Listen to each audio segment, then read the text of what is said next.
Dulu papa dokter masih kecil ya, transport jalan kaki, naik sepeda, keringetan ya. Sekarang enak naik mobil. Wah, dulu kalau keluar kota, keluar negeri harus naik kapal setengah mati ya. Sekarang naik pesawat 1 jam, 2 jam. Ini paling nyaman. Dulu nggak ada AC, nah itu ya. Sekarang nyaman. Bahkan ada orang yang tidak bisa hidup tanpa AC. Paling nyaman. Tapi pertanyaannya adalah, kenapa sekarang ini zaman paling nyaman, ya, cari uang pun bisa lewat teknologi. Wah, ada yang cepat sukses lewat medsos ya. Tapi kenapa zaman yang paling nyaman, tapi penyakit kecemasan itu paling banyak? Nah, penyakit cemas, anxiety, bahkan ada yang melabelin dirinya, aku anxiety dok 10 tahun, aku anxiety dok 15 tahun, aku ini ketergantungan obat tidur dok. Nah, ini penting sekali, karena kalau kita tidak tahu sebabnya, ya kita nggak bisa mengobatin sebabnya, cuman ngobatin gejalanya saja. Ya, jadi kalau kita ada masalah, Anda harus tahu ada namanya diagnosa akibat. Nah, ada yang namanya diagnosa sebab. Ya, jadi Anda harus ngobatin bukan gejalanya aja, bukan obat tidur aja, bukan obat penenang aja, tapi Anda harus cari sebabnya, harus ngobatin sebabnya. Sama seperti ada kebakaran, asap kebul-kebul asapnya. Anda bingung ya, nyiram asap aja, nyiram asap ya, mau habis air 1 danau pun tidak bisa sembuh. Karena Anda tidak ngobatin sebabnya. Jadi kita itu start with why, ya, start mulai dari sebabnya. Maka dokter itu ada pasien itu banyak yang ngobatin itu cuma gejala, contoh sakit kepala, ya, ada yang minum paracetamol itu, paracetamol 20 keping sehari, 20 keping, ya, 80 biji, minum 80 biji, ada yang minum 10 keping, ya, berarti 40 biji, ya, itu. Karena ya gerusa-gerusu mau instan ya, nggak mau ngobatin sebabnya. Dok, apa wajar kalau kurang tidur sakit kepala? Ya, bisa wajar, bisa enggak. Ya, biasanya ya masih berhubungan itu. Baik. Nah, ini jawabannya. Kenapa penyakit cemas semakin banyak? Karena ya tubuh kita bisa istirahat, tapi pikirannya tidak pernah istirahat. Yang membuat cemas salah satunya adalah overthinking. Ya, tubuhmu mungkin istirahat, tubuh kita mungkin tidur, tapi pikirannya nightmare, mimpi buruk, ketakutan, ya. Ya, ini banyak sekali, pikirannya nggak bisa diam. Ya, terus ya, apalagi wong sukanya nonton yang ya begitu-begitulah, yang negatif-negatif, ya, dipendam, ya, bikin skenario, wah, waduh, ini minum obat, jangan-jangan aliran darahnya kemana ini, lambung, jangan-jangan ini semua obat levernya langsung rusak ini. Ya, ini overthinking, ya, overdosis pikiran. Nah, belum ada yang FOMO, waduh, sebelah beli mobil, wah, jangan-jangan aku ini dokter, aku ini pejabat, aku harusnya ini. Dan faktanya aneh, lucu sebenarnya. Ya, nggak punya uang, cemas, punya uang, cemas, jabatannya rendah, cemas, cemas nggak cukup, cemas miskin, naik jabatan, cemas, ya, cemas nanti direbut, cemas nanti bebannya berat. Nah, ini. Dan teman-teman harus tahu faktanya, kepedihan di dunia ini mayoritas karena masalah cemas atau takut, mayoritas. Ya, adik kakak perebutan warisan takut nggak adil. Ya, suami istri berantem ya gara-gara takut. Ya, istrinya ngomel terus, suaminya takut. Jangan-jangan aku nanti diomelin terus. Jangan-jangan aku nanti dianggap suami takut istri, STI. Wah, itu ya. Itu ya seperti itu. Istrinya ngomel juga takut karena suaminya kurang kerja keras, karena suaminya kurang peka, karena suaminya kurang mikir panjang, kurang bertanggung jawab. Sudah punya anak, suaminya pelihara ayam aja, adu ayam aja. Tua sama anak juga berantem ya karena takut. Anak sudah mulai remaja, mulai punya prinsip. Bapaknya jadul, kuno, ya anaknya ya nggak mau. Wah, marah bapaknya. nanti dianggap wih bamalnya hilang, akhirnya anaknya dimarahi habis-habisan. Ya itu karena takut. Teman berantem juga karena takut, takut harga diri lah. Jadi ya penyakit takut ini, penyakit cemas ini, ya kalau nggak diobatin, kalau nggak dipahami, oh itu bisa bubar semua. Orang cemas itu bisa marah, orang takut bisa tabrakan, itu bisa mukul orang, wah bisa fatal. Sebenarnya nama cemas itu takut, khawatir, merasa tidak nyaman, itu nama lain. Jadi ya, oh berarti aku takut, aku ini cemas, yang ku khawatirkan ini, aku ini nggak nyaman. Sebenarnya takut itu ada yang baik, takut itu ada yang sehat, takut itu bagus, ada yang normal. Kenapa kita perlu takut? Karena supaya kita itu punya batasan, supaya kita memasang rambu-rambu, supaya kita melakukan hal-hal yang baik. Ya, ada takut yang baik. Contoh, takut nggak naik kelas. Nah, itu bagus loh. Makanya belajar. Ya, bukan main terus. Ya, apalagi bayarnya mahal. Bayangkan kalau nggak takut, gimana lah kira-kira? Bayar mahal pun ya main terus, gak karu-karuan, bolos terus. Takut sakit, nah takut meninggal muda, nah itu bagus, bagus ada rambu-rambunya. Oh berarti aku harus olahraga, oh berarti makannya tidak boleh rakus, oh berarti aku punya stres harus diatasi, oh kalau aku merokok berarti harus dibatasi dong, minum kopi dibatasi dong, ya jangan seenak-enaknya. Ya, jadi takut itu bagus, ada yang sehat, supaya kita tahu batasnya, supaya kita itu berjaga-jaga. Ya, takut melanggar batas kecepatan, nah itu bagus, bagus. Kalau enggak, waduh, manusia itu cenderung sombong. Anda dikasih mobil yang bagus juga, Anda bisa jalan itu 200 km per jam, wah, padahal di jalan kota. Ya, kalau enggak ada takut rambu-rambunya, manusia itu tambah brutal, tambah gak karu-karuan. Ya, takut hukum, nah itu bagus, takut hukum. Takut masuk neraka, nah itu bagus. Takut gemuk penyakit, itu bagus. Saya banyak punya teman itu nggak takut gemuk, yang penting sehat, itu ngawur. Gemuk itu ya penyakit udah. Ya, jadi takut itu ada yang baik, takut menyinggung orang lain, itu bagus. Belajar untuk empati, belajar untuk peka. Orang itu yang nggak peka gitu. Karena dia ya itu, dia tidak punya takut. Coba bayangkan kalau manusia itu tidak punya takut. Minum obat ya itu 80 biji sehari. Ada pasien saya itu minum paracetamol 4 biji. Akhirnya dia meninggal muda. Nah, nggak langsung mati kok ya, nggak langsung mati memang. Tapi cepat mati ya. Itu hitung-hitungan dokter itu. Anda itu harus tahu batasannya. Ya, jadi kesimpulannya takut yang baik adalah takut yang ada kebenarannya. Anda bolos terus ya silakan, tapi ya nggak naik kelas. Ya, oh aku takut nggak naik kelas, makanya jangan bolos, makanya belajar, sesimpel itu. Aku takut gemuk, ya berarti makan yang sehat, makan secukupnya, aktif gerak.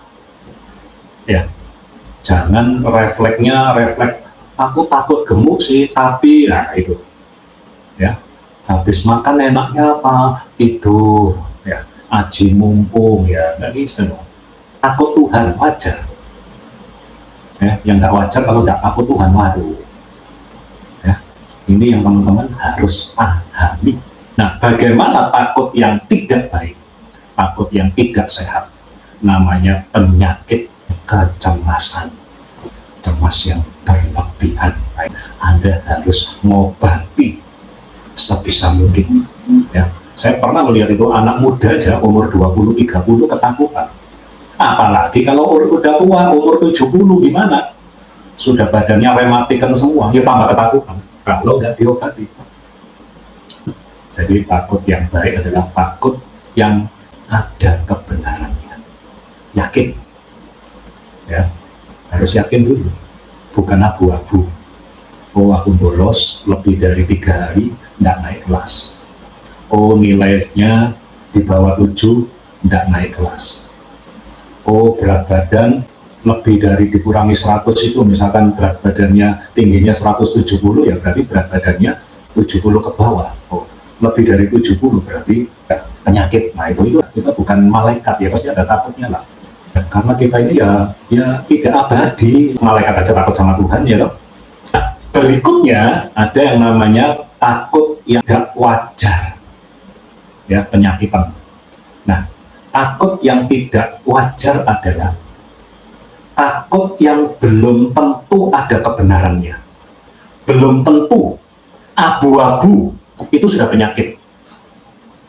Ya, jadi Anda jangan jadi kebatinan ya, jangan-jangan orangnya pendiam, kok diem sama aku ya, jangan-jangan dia nggak suka aku, ya makanya tak pukul. Nah, itu sudah salah, itu penyakit mental. Ya, takut yang belum tentu ada kebenarannya. Ya, ada waktu itu pasien konsul ya, 25 kalau nggak salah. Waktu itu tanya ya, dok, aku ini batuk 3 tahun dok. 3 tahun? Tiap hari kah? Iya dok, tiap hari. Terus kamu nggak cari sebabnya, nggak rongsen, takut dok. Nah, ini, ya bukan takut TBC-nya, tapi takut pencitraannya. Nanti aku dipikir TBC, nanti aku dipikir penyakit murahan, nanti orang jijik dok. Nah, ini ya, padahal belum tentu TBC, bisa jadi batuk alergi. Belum tentu aja Anda sudah takut, berarti itu harus diobati. Harusnya dia cek TBC, ya, bisa jadi batuk alergi, dan kalau TBC beneran terus nggak berani rongsen, ya bisa meninggal, paru-parunya bisa dimakan habis. Ya, bukan nakut-nakutin, memang sifat infeksi seperti itu. Ya, jadi takut penyakit adalah takut yang belum tentu ada kebenarannya. Misalkan Anda mau meninggalkan rumah, kunci sudah tak kunci belum ya? Oh, gas ya. Gas itu kompornya udah dimatikan belum ya? Anda takut, ya Anda pastikan dong. Jangan dibiarin terus. Anda masih takut terus, ya jabutan selangnya, selang gasnya jabutan, beres tuh. Kalau masih takut gimana ya? Tabungnya minggirkan, udah selesai, mau dijabut kan beres. Ya, jadi takut yang belum tentu ada kebenarannya itu penyakit. Terus gimana ya? Dicari kebenarannya, selesai. Banyak itu seperti itu. Contoh COVID kemarin, banyak yang ketakutan. Jangan-jangan aku COVID, nanti aku diasingkan gimana? Nanti kalau meninggal gimana? Nanti kalau nular ke keluargaku gimana? Nanti kalau aku dianggap penyakit hina gimana? Wes, nanti terlalu banyak dramanya. Ya, jadi takut yang belum tentu ada kebenarannya. Ya, itu penyakit, harus diobati. Yang kedua, takut yang tidak ada kebenarannya, nggak ada apa-apa loh, takut langit runtuh. Nah, ini penyakit mental yang lebih berat, ya, sama seperti ada kucing, itu ada kucing, padahal nggak ada kucingnya, ini lebih berat lagi, ya, logikanya nggak main, karena ketakutan yang berlebihan. Nah, jadi sudah tahu ya teman-teman ya, jadi takut penyakit adalah takut yang belum tentu ada kebenarannya, dan takut yang tidak ada kebenarannya. Takut kalau aku gagal gimana, takut kalau aku nggak bisa menikmati hidup gimana, takut kalau aku susah gimana. Banyak takut ya. Dan ini mental ini kalau Anda biarkan terus-terusan, nanti ya bisa menjalar ke tubuh. Jadi ingat loh ya, manusia itu bukan spionnya sepeda motor, tapi dia seperti mesin ya, yang sistematis, yang harmonis, ya. Jadi bukan takut terus Anda biarin, ya bisa ke fisik, merambat, komplikasi. Ada yang sering pusing lah, ada yang sering sesek lah, ada yang tidurnya mimpi buruk lah, ada yang jantungnya duk-duk-duk-duk, ada yang nafasnya cepet lah, ada yang sakit lambung lah, ada yang diare-diare lah. Itu sebabnya dari psikis, dari takut yang nggak diobati. Ya, ada sebab, ada akibat. Ya, beda lagi kalau nggak makan sama sekali. Nah, itu bukan stres ya, memang itu gejalanya ya penyakitnya karena dibuat gitu. Tapi bisa karena stres menimbulkan gejala fisik. Tapi tidak semua gejala fisik itu diakibatkan stres. Misalkan orang sesek, ada TBC, Anda bilang, oh stres ini, jangan. Ya, ingat, diagnosa sebab stres, ya, setelah diagnosa sebab fisik tidak ada. Ini teman-teman harus pahami. Singkirkan penyakit fisik dulu. Nggak ada TBC, nggak ada kanker, baru ngomong, oh ini jangan-jangan stres. Ya, jadi jangan seenaknya, jadi ada apa, diagnosanya ya, jadi ahli kebatinan, ya, nggak ada rasa takut, akhirnya ngawur, ya itu. Ya, itu minum paracetamol 80 biji, minum obat sembarangan, nah itu. Ya, sederhana. Tapi tidak mudah. Kalau Anda masa bodoh, kalau Anda nggak belajar, kalau Anda main-main, kalau Anda nggak paham, ingat ya, kesehatan harus cari paham. Nggak boleh alasan aku sibuk lah, aku bukan dokter lah, aku bukan orang medis lah, aku nggak ada waktu lah, apapun itu alasannya. Nah, biasanya mereka-mereka yang takut itu ya, orang yang suka mikir, orang yang suka apa ya, terlalu halus perasaannya itu juga, ya, itu juga bisa bikin takut. FOMO, atau dulu punya luka batin, sering dipukulin, ya, bisa jadi bikin takut ya. Jadi kalau ada orang yang baik, dia justru takut. Orang tuaku aja yang melahirkan aja nggak baik kok, ini orang baik ini jangan-jangan, nah itu takut seperti itu. Bisa jadi pikiran gak karu-karuan ya, berandai-andai, ya, mendramatisir. Ya, drama itu boleh, tapi jangan mendramatisir. Jangan-jangan ini, jangan-jangan. Jadi cara mengobatinya gimana? Anda harus ada diagnosa akibat itu gejalanya. Ya, stres, sakit lambung lah, jantung berdebar, itu adalah akibat.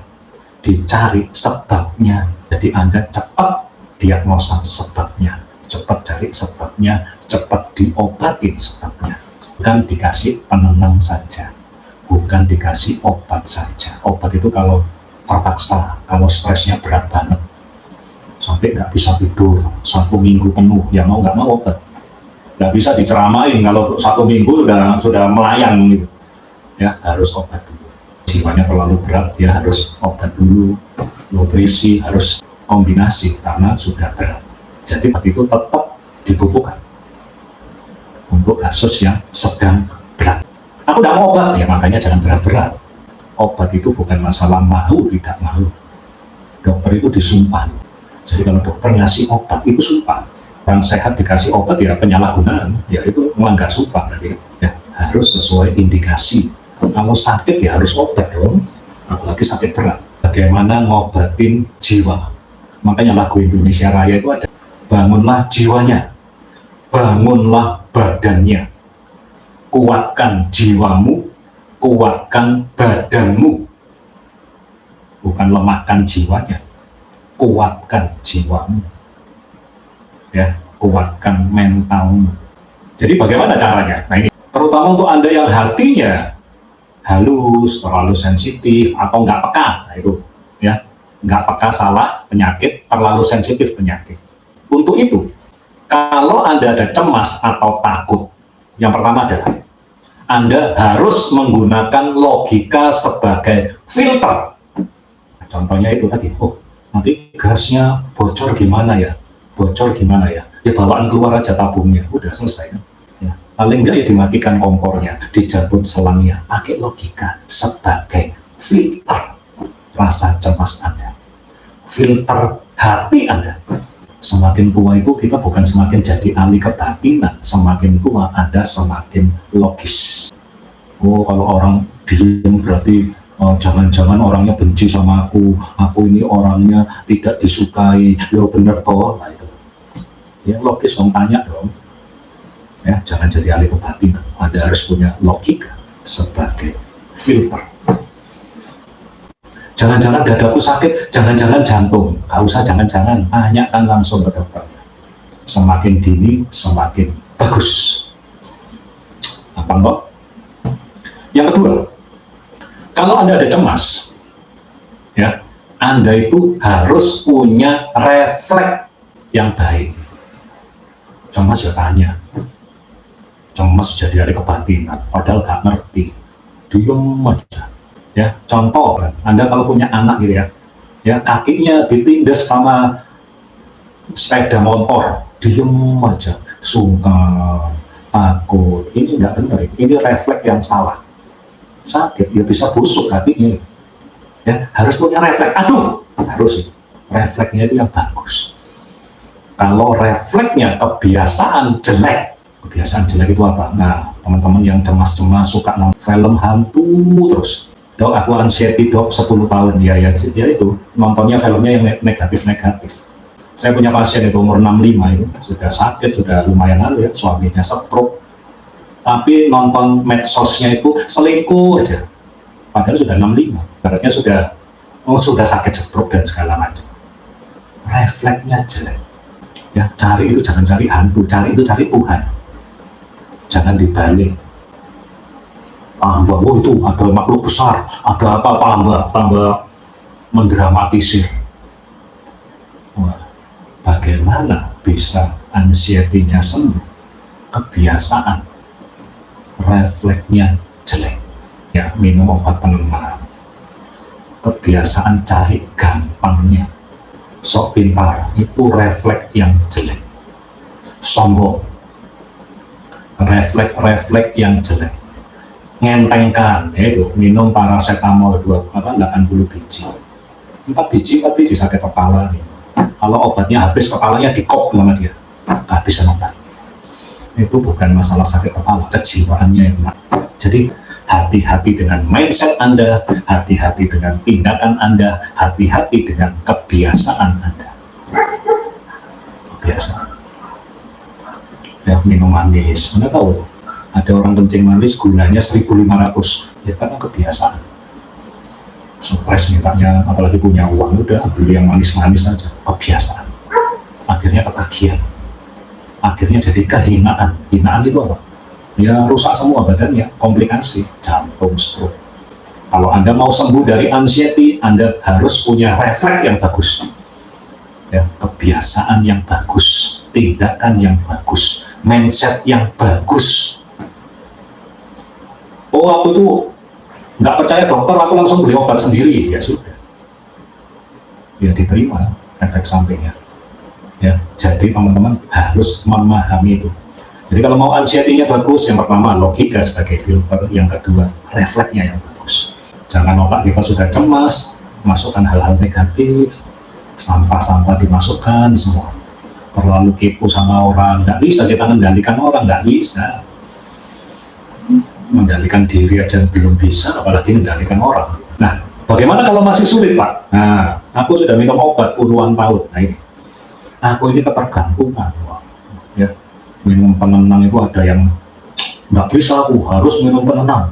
Loh, kalau sampai seperti itu, kayaknya sudah nggak bisa, ya. Kalau Anda mengalami kasus yang berat, ya, Anda harus mengimani yang bagus. Harus percaya sama Tuhan, harus pasrah, ya. Harus punya keyakinan yang besar. Kalau Anda tidak punya keyakinan yang besar untuk sembuh, akan menghalangi Anda untuk sembuh. Saya ulang lagi, kalau Anda tidak punya keyakinan yang besar, nanti paling kumat lagi. Biasanya aku ketergantungan sama obat penenang. Terjadilah menurut kehendak-Mu, ya, padahal harusnya terjadilah menurut kehendak yang di atas, ya. Anda harus mengimani yang baik, ya. Jadi berpikirlah dengan iman, bukan dengan otak saja, ya. Rasakan dengan iman, bukan dengan hati yang semerawut, hati yang gampang rapuh. Bertindaklah dengan iman, bukan dengan otot saja, ya. Jadi 3 itu kalau Anda lakukan terus itu, ya, semoga kita bisa lepas dari obat, dari cengkraman itu, ya. Ingat, masalah adalah sarana Tuhan supaya kita mau berlutut, supaya kita mau meminta pertolongan. Jadi jangan diam saja. Tidak semua diam itu kuat. Kita ini bukan batu, kita ini manusia, ya. Tidak semua tertawa itu tenang. Aku ini hehehe, aku ini amburadul. Nah, tidak semua tertawa itu tenang. Kalau Anda akhir-akhir ini lelah secara batin, stres, ya, Mungkin Anda nggak butuh dianggap kuat, Anda itu butuh untuk memahami diri Anda butuh untuk dipahami, dicari sebabnya, bukan dianggap sok kuat, bukan takut dianggap lemah. Oh, mentalku ini lagi perlu bantuan, aku perlu vitamin mental. Ya, aku takut, bahkan kita harus datang ke Tuhan. Semoga live malam ini bisa bermanfaat. Ingat, obatnya 3, logikamu yang benar, ya, kebiasaannya yang benar, actionnya, dan yang ketiga, Anda harus mengimani.